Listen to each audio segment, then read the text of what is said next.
Before we dive in, please hit that like button. It really helps the video reach more people. And don't forget to subscribe, especially since most viewers aren't subscribed yet.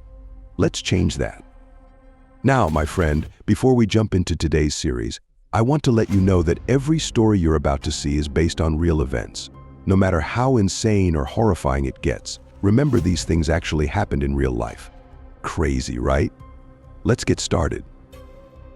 The movie begins in Turkey, where we meet a girl named Aznur, sitting with her friend in the house of a sorcerer named Siccin. Aznur is there to meet him, and soon an elderly woman, Siccin's assistant, arrives and informs them that he's ready to see them. Aznur and her friend enter, and Aznur begins talking to Siccin. From their conversation, we learn that Aznur is deeply in love with her cousin, Kudret, and desperately wants to marry him. However, Kudret is already married. That's why Aznur came to Siccin, hoping he could tell her if there's any chance for her to marry Kudret.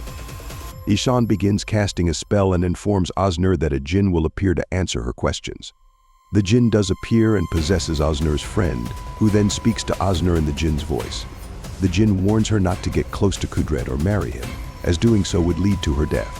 Fast forward 12 years, to May 2009.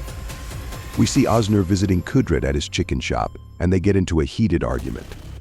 Despite Siccin's warning, Aznur had ignored the Jinn's message and got too close to Kudret. They had an affair, and now Aznur is pregnant with his child.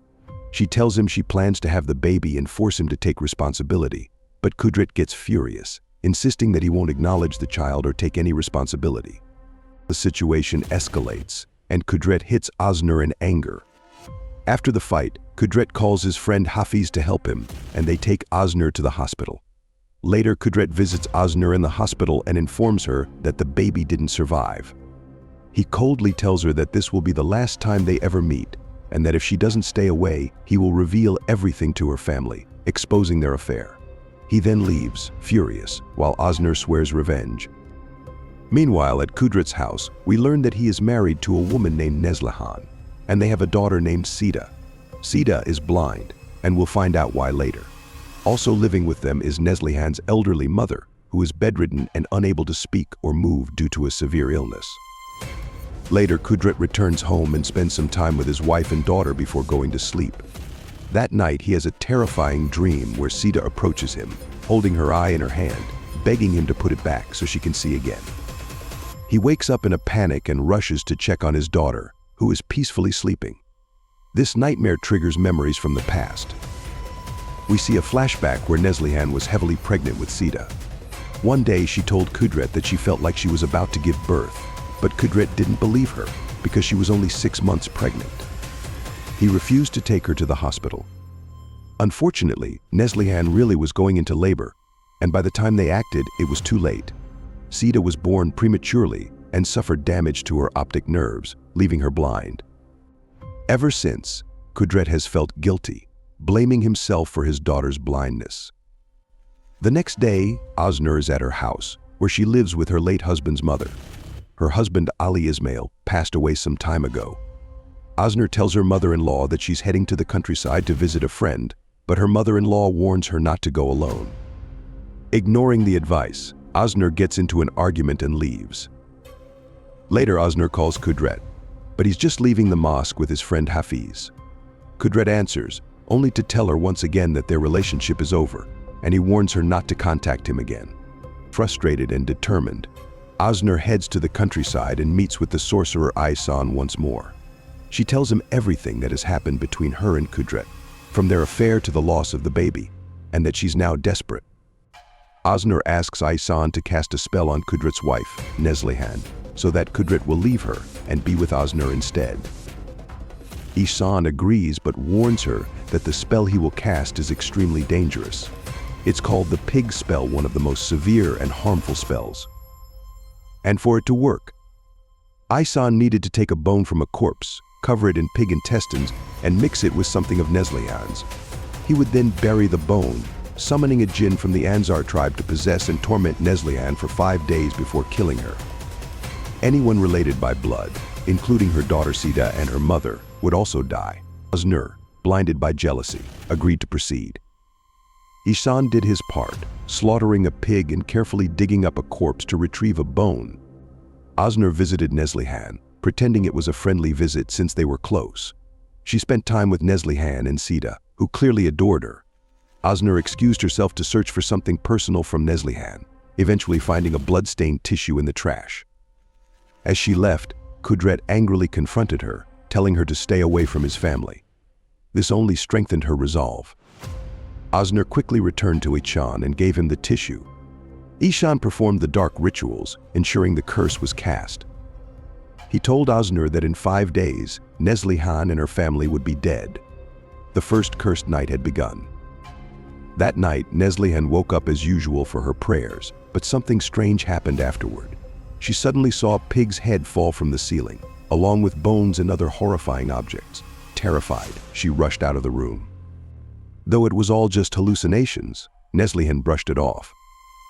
Later, while cleaning the house, Neslihan stumbled upon Sita's doll, and, suddenly falling into a deep trance, she began cutting off the doll's hair and bizarrely eating it. As if that wasn't enough, she moved on to cutting her own hair and consuming it, completely unaware of her actions. It was as if she had no control over herself. That evening, she sat down with Kudret, desperately explaining all the strange things she had experienced throughout the day. But instead of understanding, Kudret grew frustrated, dismissing her claims and accusing her of losing her sanity. Meanwhile, just outside, Oznur stood silently, listening closely to their heated conversation. Hearing Kudret's frustration, Oznur knew the spell was taking effect and left with a wicked sense of satisfaction. Oznur went home and fell asleep like usual, but she was suddenly awakened by a strange noise in her room. When she looked around, she was shocked to see her deceased husband, Ali Ismail, standing there covered in blood. He told her, "I killed myself because of you. You never loved me, you only loved Kudret." Oznur was horrified and screamed until her mother-in-law came into the room. As soon as her mother-in-law arrived, Ali Ismail disappeared completely. Oznur told her mother-in-law that she had just had a nightmare, and the situation seemed to pass for the moment. The next day, Nisa was sitting with her mother, who had been bedridden for years. After leaving her mother alone, something strange happened. Her mother, who hadn't moved in ages, suddenly got up from the bed and started walking around the house as if nothing was wrong. Shasa was shocked when she saw this. Before she could react, her mother grabbed a pot of boiling water and poured it over herself, dying instantly. A funeral was held for Nisa's mother, and everyone was deeply saddened, especially Nisa, who couldn't understand why her mother had done such a thing or how it was even possible. Oznur and her mother-in-law attended, and when Oznur found out how Nisa's mother had died, she realized it was because of the spell. The day passed, and the funeral ended. Later, Kudret came home and tried to open the front door, but it wouldn't budge. Just as he was about to call for Nisa, the door opened on its own.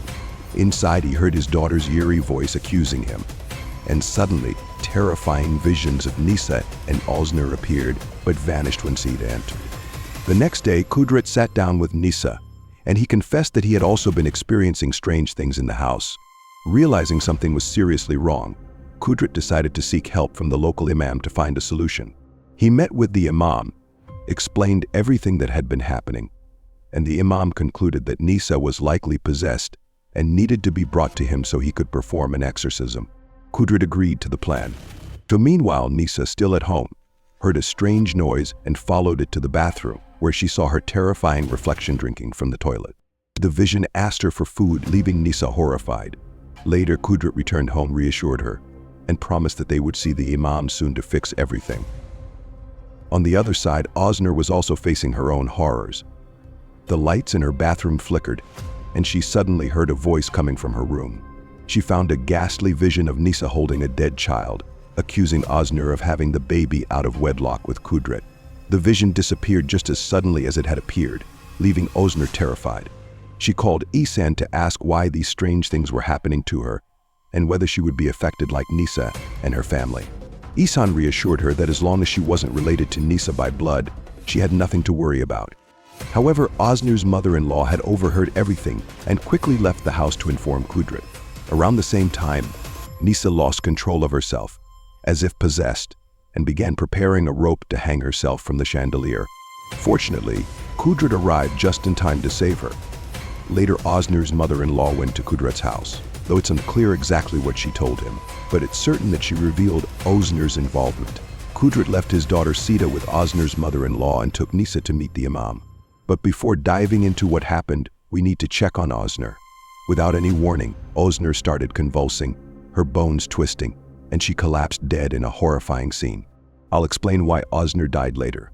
Kudret explained the situation to the Imam, who realized that things were far more complicated than expected but assured him they could fix it. In the dark basement of the mosque, they began the exorcism. Neslihan's body contorted, and her face became horrifyingly twisted.